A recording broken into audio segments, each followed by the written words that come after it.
One key component in understanding global economics and global trade is the World Trade Organization, since it factors into protectionism and every factor for global trade. The functions of the WTO involve administering trade agreements, providing a forum for countries to discuss trade and international economics trade agreements. It provides a forum for them to handle any disputes. It monitors national trade policies because one of their goals is to lower protectionism, encourage free trade and goodwill among countries. It also provides assistance to less developed countries to help them develop economically.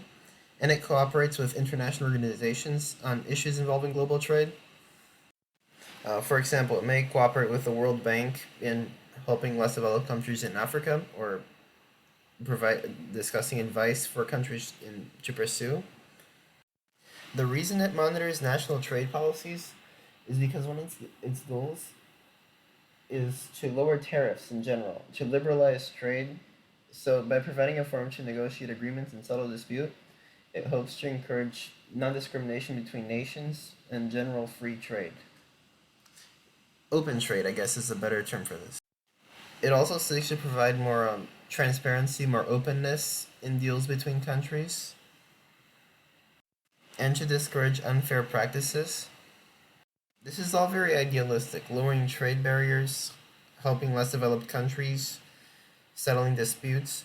However, this doesn't always work because the World Trade Organization does have limitations. One of these, a major one, is that countries will have unequal bargaining power. Despite its goal of economic equality in terms of trade and negotiation, developed countries and economically more significant countries that have more production and a larger percentage of global GDP, such as Western European nations, the United States, and some Eastern Asian countries such as Japan and China, they'll have more bargaining power and deals will often favor them and focus on their interests instead of less represented nations such as less developed countries in Africa or South America. And a major issue with the World Trade Organization is simply that it's governing less and less trade disputes. There's a growing number of trade deals negotiated outside the World Trade Organization, more economic blocks not taking into account the World Trade Organization.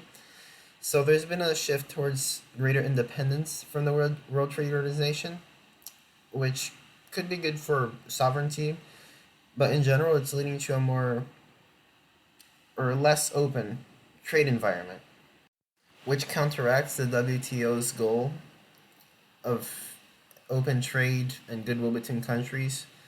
These countries are not negotiating inside the WTO but outside, either individually or as blocs, such as the European Union. So the WTO is becoming less relevant in a way.